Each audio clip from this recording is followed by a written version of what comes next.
Recording. So I'd like to welcome everybody to today's session. This session is called People, Personal Development and the Pandemic. It's being presented by Robin Hills. The topic is about self-development, so focusing on different approaches to self-development. Robin will show how online learning can help to drive and support the new normal when working with emotional intelligence.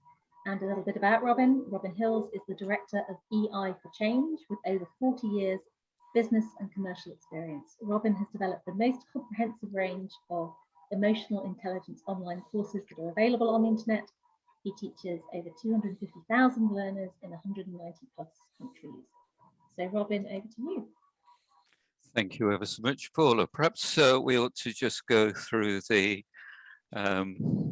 housekeeping rules just so that everybody is aware. Please turn your camera on. I can't see you, but if you've got your microphone, keep it unmuted. If you need to say anything, if you want to say anything, if you want to contribute, if you want to ask a question, we are such a small select group. Please, you can either pop it into chat or just unmute yourself and speak. I think that will then cover all of the points here, because if you set the video settings, choose gallery, that means that you can see all the participation, all the participants, as well as the presentation itself. And there are instructions there for you to adjust the side panel. I'm not going to touch my controls other than a slide, because I do know that the idiosyncrasies that I've got with Zoom means that it might fall over at any moment. However, we will be going out of PowerPoint onto another platform in a minute. So it'll give us a chance just to try things and just to see if they work. So just to build upon what Paula has said, my company is EI for Change, and I'm absolutely delighted to have my colleague Doug, who has been with me since the inception of EI for Change 14 years ago, and the company has undergone major change in that period of time, not least of which was due to the pandemic. And the pandemic has had a really positive effect on what I was doing prior to the pandemic. I have two books that are published in the Authority Guide series, the Authority Guide to Emotional Resilience in Business and the Authority Guide to Behavior in Business. I mention these because these are going to be significant in what I'm going to be talking to you about. And I would encourage you to be thinking differently around publications and books, because here is an opportunity that will push you into a completely different arena. I've attended a number of the wonderful workshops and sessions in the BAPT conference and thoroughly enjoyed all of them. And not a lot, in fact, none of them have been focusing in on what I'm going to talk to you about.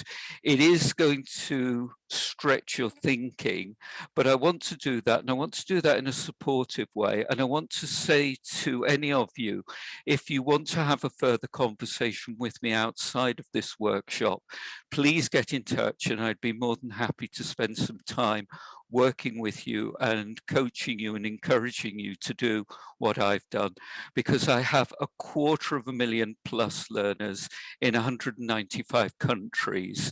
Now, that is a lot of people engaging with me around emotional intelligence. I still run live workshops. That really is what I thoroughly enjoy. As an ENFP, I really enjoy engaging with people and interacting with them in very much of a social setting and helping them to learn. Here are some of the companies that I have done business with since the pandemic started, and I've been doing work with them virtually, and I've been doing work with them in terms of running workshops. In actual fact, I was in the Middle East last month running a workshop for Crown agents with Western Central African financiers. So that really is what I love doing, but the opportunity is not necessarily always there. And when I was working with EI for Change, one of the big issues was that a lot of people would say to me, oh, you must come and run this workshop. This would be absolutely fantastic. And it would never happen, or it would happen months after the event, or I'd have to put in a tender and bid for it. And sometimes I get the work and sometimes I wouldn't. So I felt really I was just wasting my time trying to get bits of business. So I actually utilized my time to work in the area of online learning. And what I would like to do is just to give you the opportunity to share with everybody your thoughts around online learning. And what I'm going to do is I'm going to actually use a completely different tool. And we've heard about this tool a number of times in a number of the workshops. So here is our opportunity to try this tool. And this is a tool called Menti. And what I would ask you to do is to go to www.menti. You can either put it into a browser, or you can use your mobile phone. So if you go to www.menti and use the code 41 75 82 92, you'll be taken to a poll. Now, I know that BAPT have given us the opportunity to use polls, but I really like Mentimeter, and you'll see why I like Mentimeter so much in a minute. Robin, can you repeat it? I'm just going to put it into the chat. I was just checking Will that you I do had that? It right. Thank you. It's www.menti.com, and use the code 41 75 82 92. Good. Well, I'm glad we checked because I had one or two typos in there, so hopefully that's now right. Yeah, that's great. So we have one person who has come in with an answer suggesting that it's a combination of all of these or all of these. So we're talking about Zoom, team-based training workshops, coaching sessions, online webinars, cohort-based training sessions, self-paced video-based training, or something else. Now, one of the beauties of Mentimeter is that all the answers are anonymous and they are dynamic. So we have two people who have come in and answered, and we can see that in first place is a combination of some of these or all of these. It's obviously reliant on people having good internet, and it's obviously reliant on people being able to want to use their phone and it not falling over, and being able to use Mentimeter. But those of you who've used Mentimeter or have just experienced Mentimeter have seen how crisp it is in terms of working. And the beauty of this is doesn't matter where the participants are in the world, Mentimeter works. We have 5 people who have added in their comments. So we've got Zoom team-based training workshops, we've got coaching sessions online, and we've got self-paced video-based training coming in. So I'll just give it another 30 seconds, and hopefully those who haven't voted will be able to get onto www.mentimeter.com, use the code 41 75 82 92, and register your thoughts and your vote.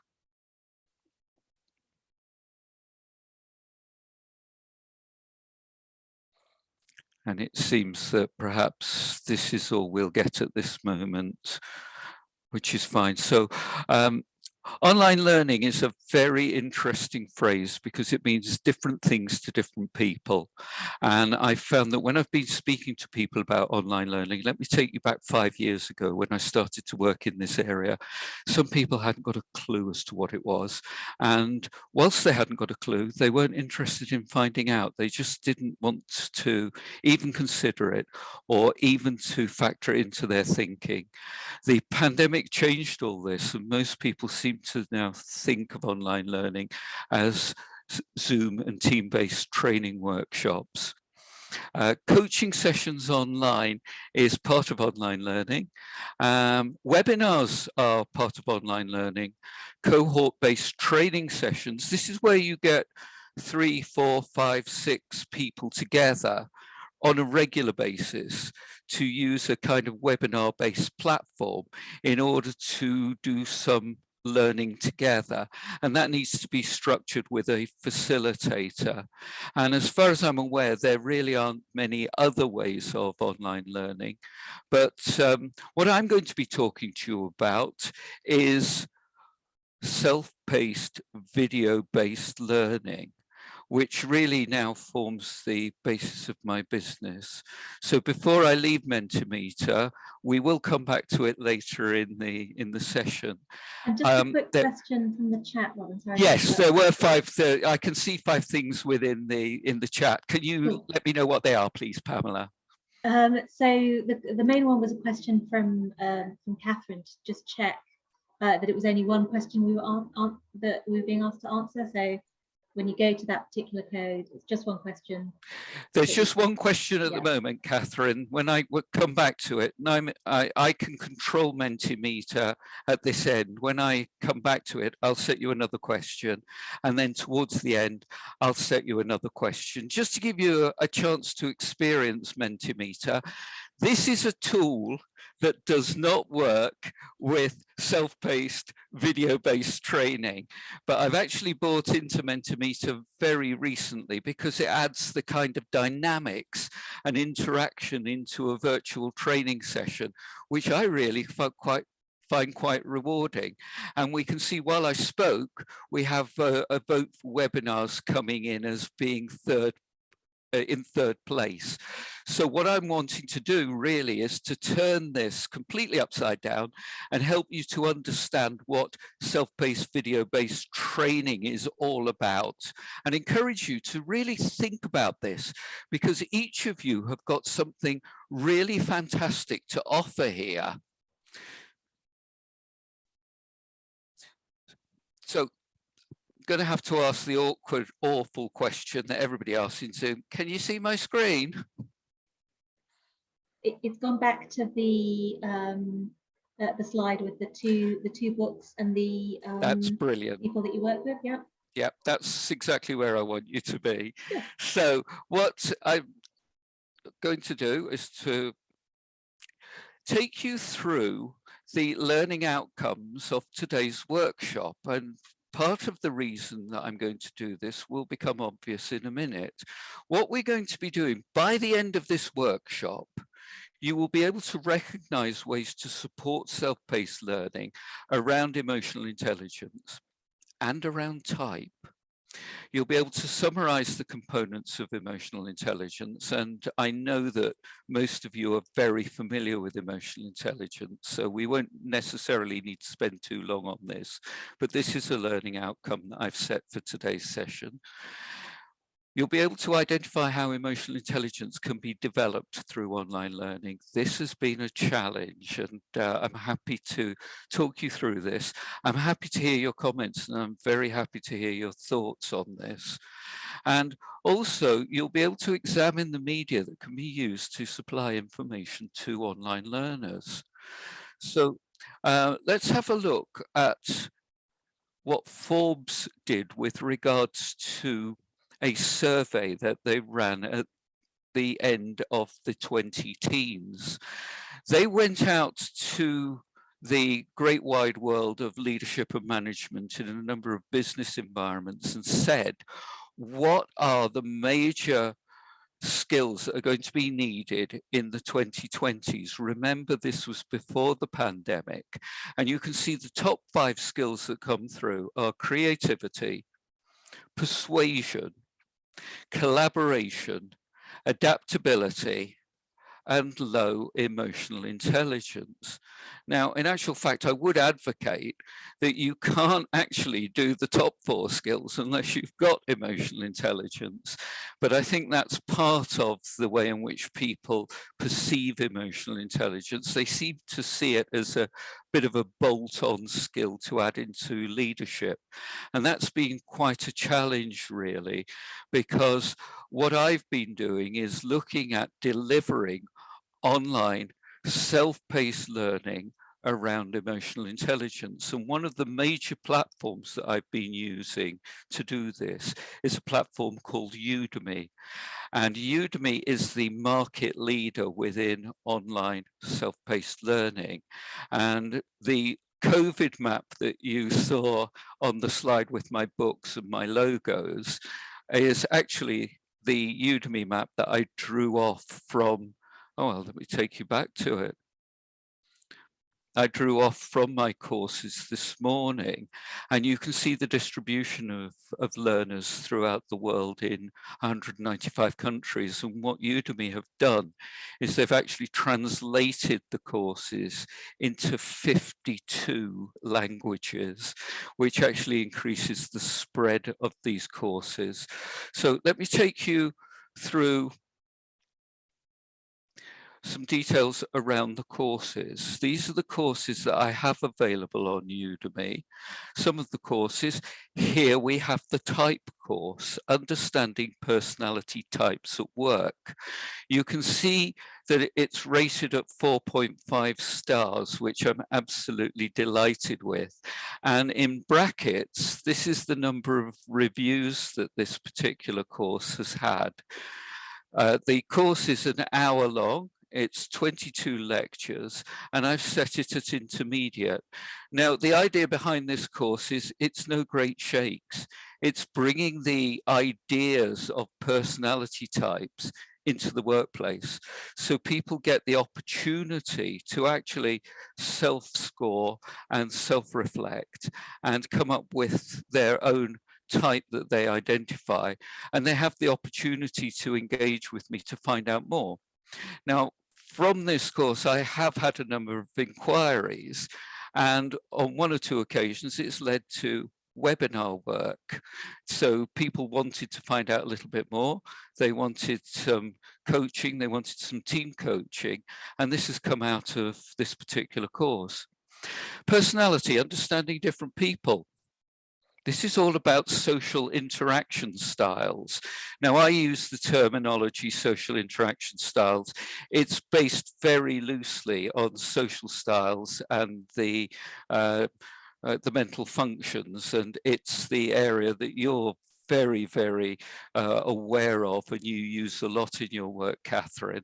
But it is based around my own knowledge, my own experience, and the work that I do in the area of social styles. And the terminology is slightly different. I use the terminology driver, expressive, amiable, and analytical, and they equate very nicely to the labels that you use. So here again is another course. This one hasn't got quite so many learners in it. This is an hour and a half, 39 lectures, and this is set for all levels. And then another course that I have available is Personality, Understanding DISC Behavioral Styles at Work. And you can see that's got 4.4 stars with 981 reviews. All of these courses, these review gradings, they go up and down, and it depends upon the type of learners that's taking them and, dare I say, their emotional intelligence. Now, this is what is very, very interesting, because I've actually taken the type module or some of the type modules and I've incorporated them to make them more practical. So type is included in the leadership course, the emotionally intelligent leader. You can see that has 4,257 reviews, and currently it's standing at 4.4, which is probably the lowest it's been in a little while. Nothing wrong with the course. It's, like I say, just the attitude of the learners. And then I've also included it into a self-awareness course, Develop Your Self-Awareness with Emotional Intelligence. I have 28 courses on the Udemy platform. Excuse me while I have a drink. I put my 28th course up this week, which is Selling with Emotional Intelligence, and that incorporates social interaction styles. This is what I want to present to you, because look, here we have my 2 books that I have converted into an online course, and I'll talk you through how I do it in a minute. Now, each of you, if you haven't got a book in you, you've got a book published, or you've got many books published. So here is an opportunity for you to think about getting your book out to a wider audience. My earnings with regards to my books has been, okay, but I've earned 10, 20, 50 times more through online courses than I have through published books. So the great thing about a book is it's all structured and it's all ready and it's all there for you to use in terms of online learning. Before I go any further, has anybody got any thoughts? Does anybody want to say anything? And is there anything in the chat? If I jump in from the chat for a moment, there was something that I've missed earlier, which was just more of a general request that I'm assuming it's okay if I drop your email in so people are able to get in touch with you after this. Please do. Yes, yeah. I will give it to you now, but it's robin@ei4change.com. Now the EI is EI, the 4 is number 4, change.com. What I'm going to do now is we've got something else coming into the chat. I assume that that's my email address. No, it's not. I'm just about to send it. It's a question from Carol, and she says, do your participants self-assess, or do you use a typed assessment with them? It's a little bit of both. They are doing the with online learning, self-paced online learning. They buy the course and they have all the material there to complete the course. Now, one of the issues that we've got is that some people will take the course, thoroughly enjoy it, go away and do all the activities, work through it in a piecemeal manner, and then some people won't. All they will do is watch the videos.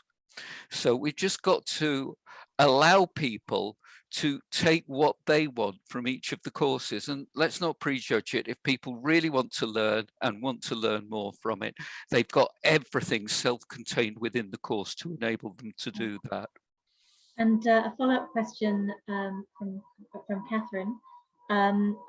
If you can give us the name of the platform that you're using again, maybe spell it for us. Yes, I will do. I will give you that answer now. I'm referring to Udemy, udemy.com, udemi.com. But I have my courses on a number of different platforms: Allison.com, Skillshare, Skill Success, Read, Course Central, just to name but a few. Once you have a course available, it is your material to use and share wherever you feel it's most appropriate. You own the material. You've got to be very careful in terms of what is within the material, because it has to be copyright free and you actually have to own the material.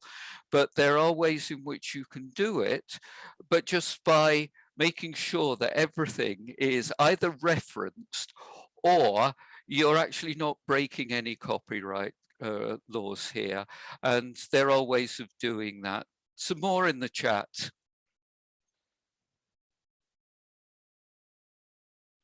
I've noticed. Yeah, sorry, that was me failing to unmute myself faster. I had a crack at spelling your platform. I spelled it entirely wrong. It's been corrected for me.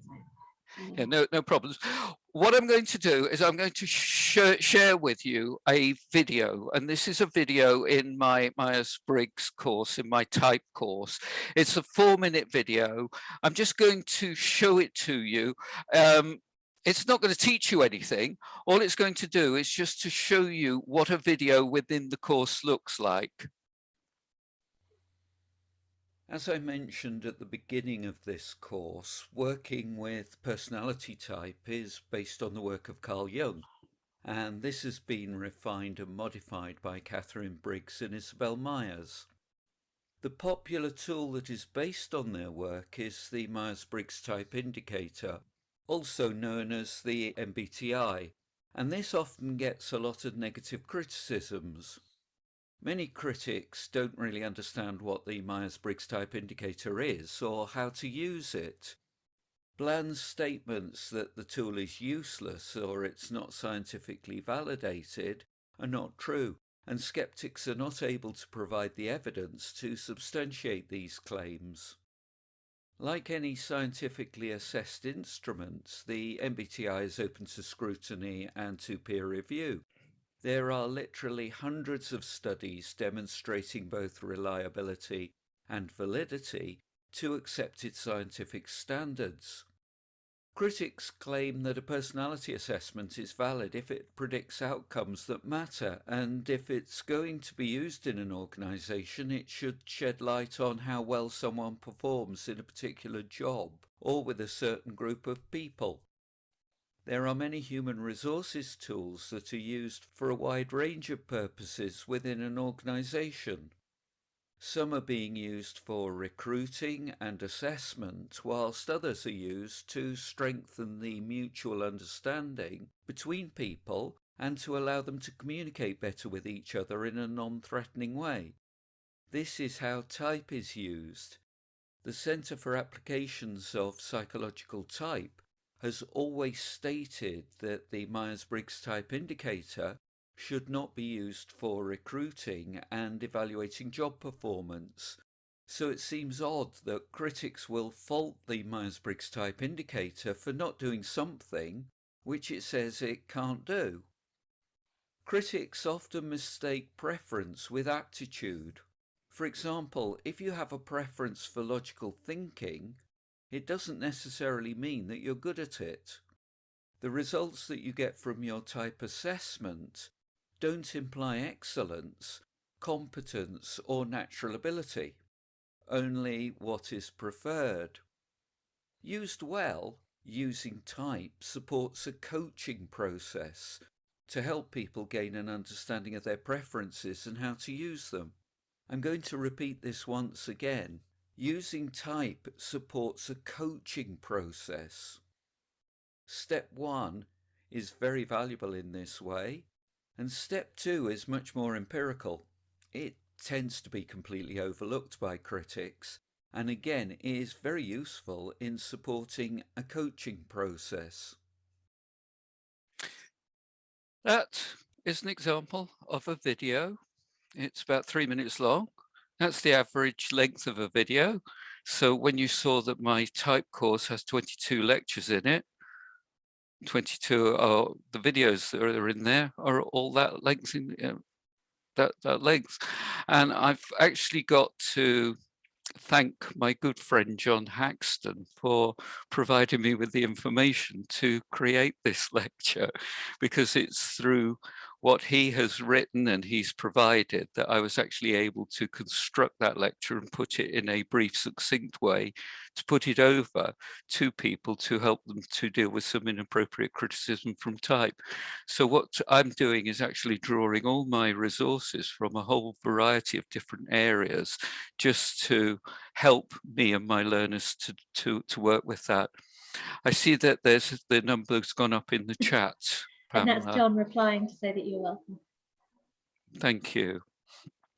So let me show you some other resources that are there within the within the course.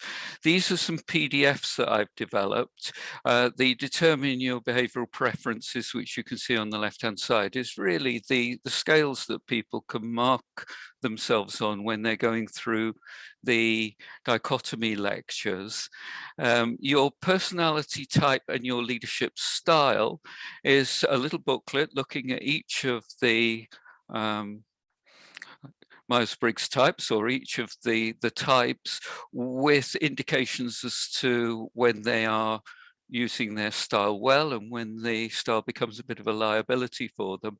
And behind at the back is developing your type workbook. So it's asking a series of coaching questions. When do you find that the type works well for you? When does it get in the way? Who can you ask for support? What can you do to develop yourself? And again, all this material is available for people to download in the course. Whether they do or not, they're adults, so it's up to them to utilize the opportunity to use the material to get the learning that they need.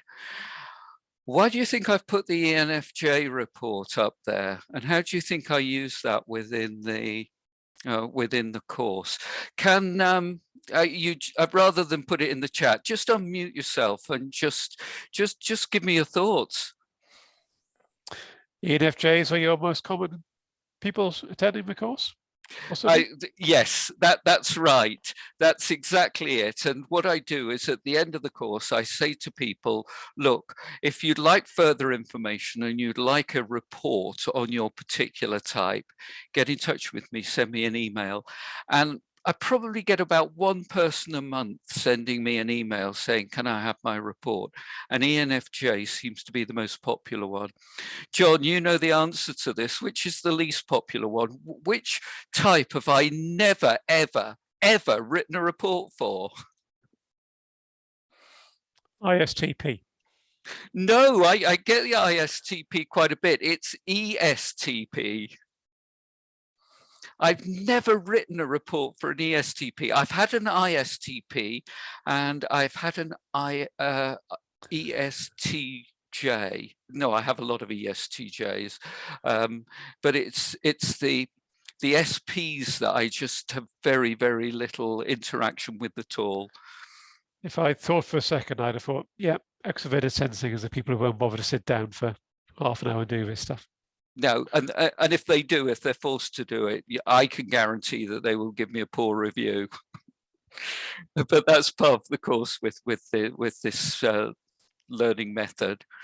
So this is just to give you a flavor as to what's in my course. I'm just really going to take you through very, very, very briefly the emotional intelligence framework. And there is a specific reason for me to do this for you. As you are aware, emotional intelligence is all about the inner world. It's what goes on inside your head, it's what goes on inside your body. So it's the inner world of self-awareness, and it's the inner world of self-regulation. The outer world is the outer world of people, things and events, and is made up of empathy, the way in which you see things through other people's perspectives, and the way in which you use your social skills. And this is the way in which you work with people on a one-to-one basis in small groups and in large teams. So the emotional intelligence framework is made up of awareness of self and awareness of others, and it's made up of action and behavior, self-regulation and social skills. And if you were to search on the internet for the framework of emotional intelligence, this can be easily found. There is one component that's missing from this that Daniel Goleman had in his original book, Emotional Intelligence.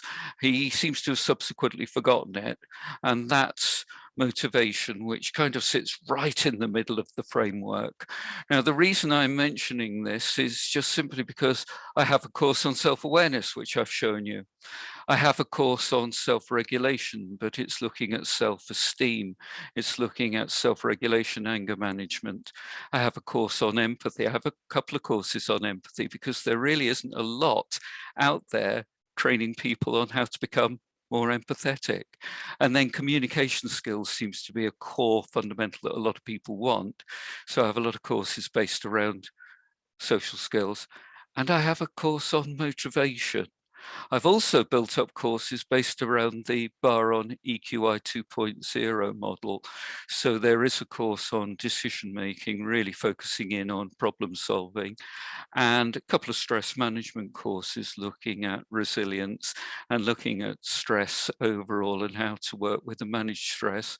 So these are some of the things that I've done. But how do you develop emotional intelligence online?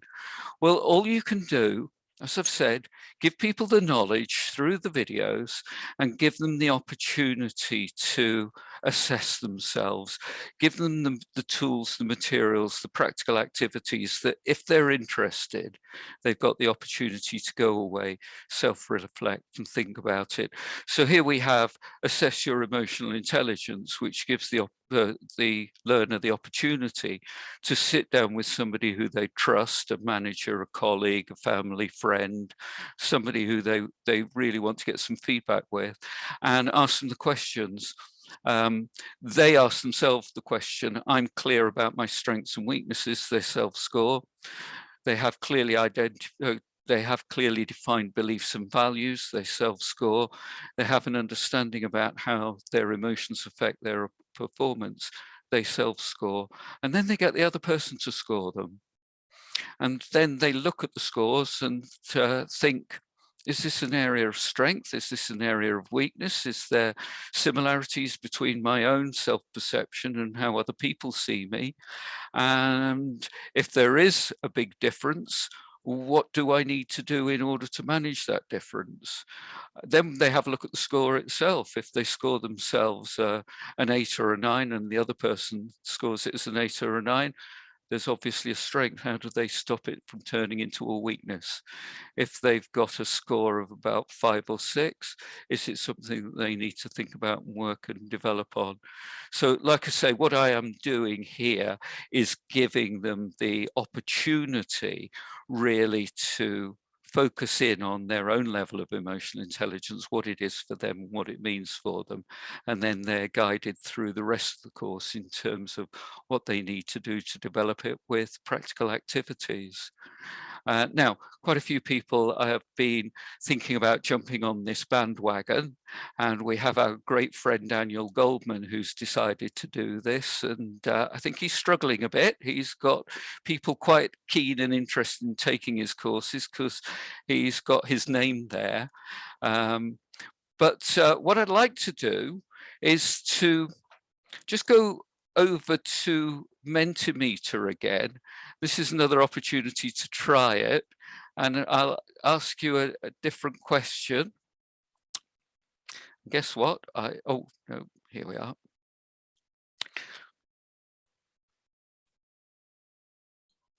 I don't know about anyone else, but I'm only seeing a blank screen at the moment, or a blank box. There we. Oh, you're only seeing a blank box. It's just changed for me. It's just changed. Yeah. Right. Okay. Can you go back to www.mentimeter.com and again use the passcode 41758292? And there's a question there. What is or what would be your biggest challenge with online course production? Do you think it would be recording and producing the videos? Do you think it would be writing and designing activities? Do you think it would be writing quizzes? Do you think it would be writing learning outcomes and landing pages and the intended learner details? Or do you think it would be something else? I've got a couple of votes here for marketing. We've got a vote that's come in for recording and producing videos.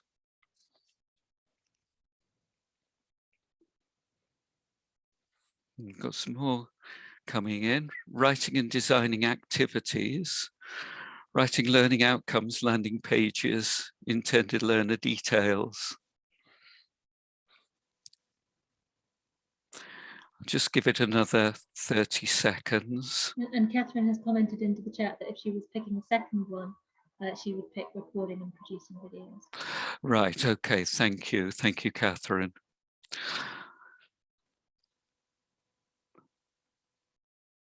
Just wait and see if we get any more.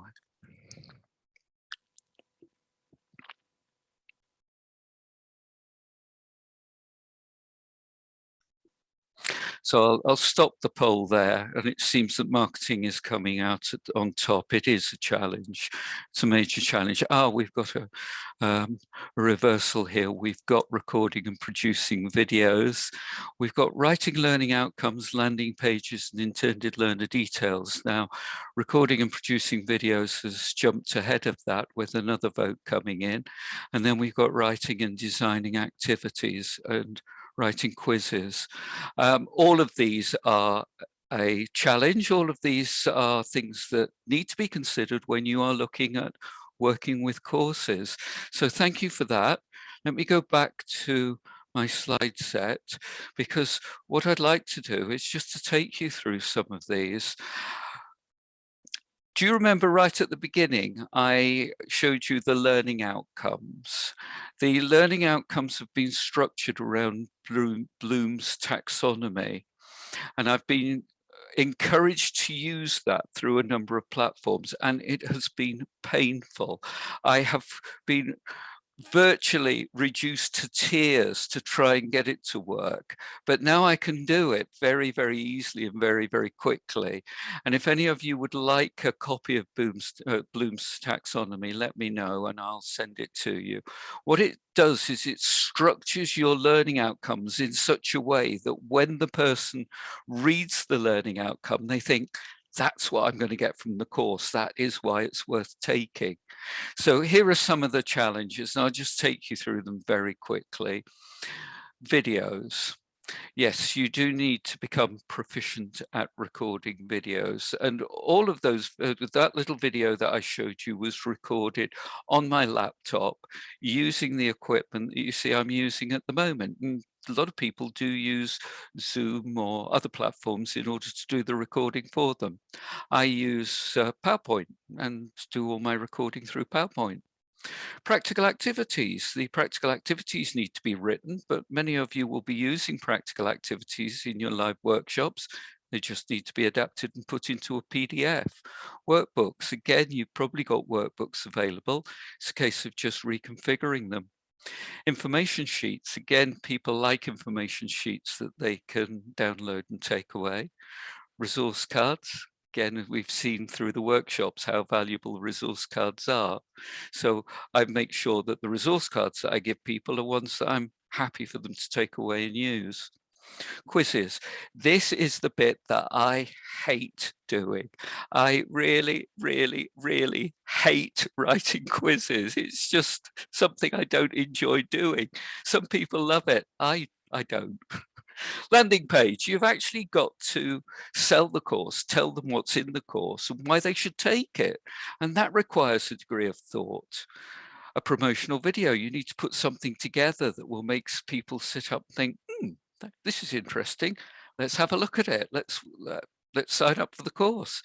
Course image, you need an image. So you've seen the little images that I have with my courses to sell them and to brand them. Learning outcomes, I've talked to you about learning outcomes. Most people cannot write learning outcomes. Most course creators can't. And I'm very grateful to Alison.com as a platform which forced me to write learning outcomes. They would not allow me to publish my course unless they were written according to the structure using Bloom's taxonomy. It hurt. It was painful, but I'm pleased that they've done it for me. Intended learners, who are you intending the course for? Do they need some experience? Do they need no experience? Your communication messages. Certificate of completion, most platforms will supply that. What are you going to set your price at? A lot of platforms will set that for you. And then captions. I actually make sure that all of my videos have captions in grammatically correct English. Now, a lot of it will be automated and will be done automatically. The captions are quite funny at times, but you've got to watch because sometimes they're a bit rude. So you've just got to be careful with captions. But I do make sure that all my captions are correct for two reasons. The majority of people taking the course, English is not their first language. So the captions are very helpful for them to listen along to. And people like me who are hard of hearing, it's nice to be able to watch the video and actually read what's being said at the same time, because often I might miss a word here and there, and the captions will fill that gap in for me. So we've got other things to bear in mind. Students will ask queries, they'll come along with questions, and that takes time.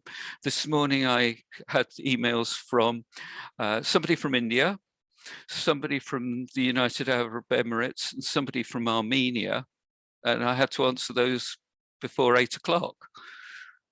Reviews, you get reviews. Some of them are very nice, most of them are very nice, but sometimes you get somebody who comes in, Myers-Briggs is no better than a horoscope. So you think, here we go. So you're able to actually say, thank you for your review. Have you watched the lecture on inappropriate criticisms or something like that, but to do it in an emotionally intelligent way. Student engagement, how do you engage with your student? How do you keep them engaged during the course?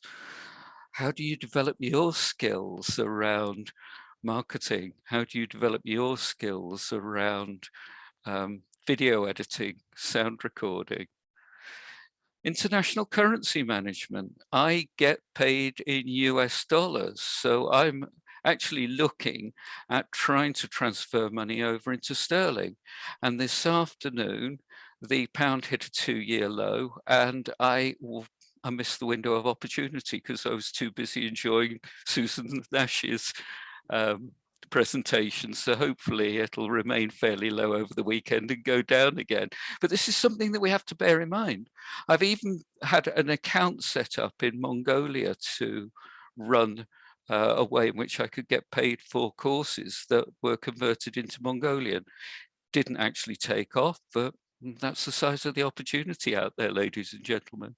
Hosting platforms and social media, and I'm going to spend a little bit of time talking about those because I don't have my courses solely on hosted platforms by other companies. I have my own platform, which is courses.ei4change.info or emotional-intelligence.courses. Now you need a www in front of emotional-intelligence.courses, but it will take you to my platform.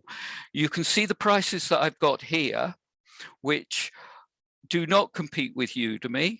I don't intend to sell my courses through these platforms, through this platform on an individual basis.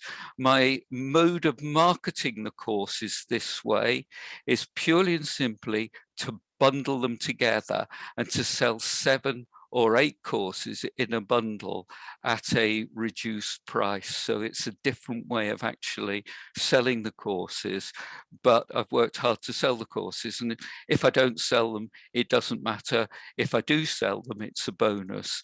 So marketing, I've got to really look at engaging with people through LinkedIn, engaging people through Facebook, engaging with people through Twitter, engaging people through Instagram, and then I forget all the other platforms.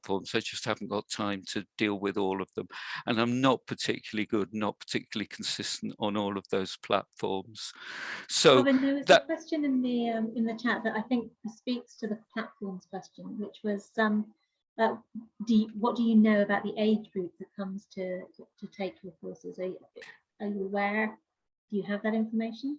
Let me pause on that, will we? Let me stop sharing because the next slide was really only a question mark with the light bulb robot standing around. It's question and answer session, really. Oh, I have got a little poll towards the end. How do I get captions onto my videos? Do I have an app, or does the Udemy platform provide that? The Udemy platform does provide that. They've got a really good piece of AI within the platform that will enable you, well, it will automatically convert your course, your spoken word, into a caption. I also have an app which is happyscribe.com, which enables me to do it outside of Udemy. And it just gives me a little bit more flexibility around working with captions. But what Udemy has got is very, very good. I'd put it at about 90% accuracy. So it does require you to go through the captions, because it will convert a could into a can't. It will convert a do into a don't. It might miss out an R every so often. And Peter Salovey, who is one of the academics who started the emotional intelligence revolution, he always comes out as Pizza Savoy, Pizza Savoy, a sausage pizza. So I do need to go in and change his name. The graphics I had on my slide, they are all copyright free. I've bought the little light bulb robot and I've got a library of him over the years. But if you go to pixabay.com, let me type it into the message here. There is a wonderful library of copyright-free images that you can download for absolutely nothing. They've also got little video clips like the surfing clip, Catherine, that I put into my BAPT video. So this gives you an opportunity to go along and just get some of the graphics. Now, the little animated graphics, I can't remember the name of the site that I use, because I only found it last week and I thought, ooh, that's great. And it costs me something like $50 a year to actually access that library. And they are brilliant little graphics, as you've seen, with the man pulling up the banner and the laptop opening, and you can modify them to your own requirements. And if you don't do anything further from this, it just gives you an opportunity to get some copyright-free images. And what I'll do is I'll try and find that the details of that site where you can get the little animated GIFs. Anybody got any further questions? Please just throw open your microphone rather than type it into the chat. Yeah, I think what I might do at this point is I'll stop recording so that the Q&A can just be informal. So I'll just do that now.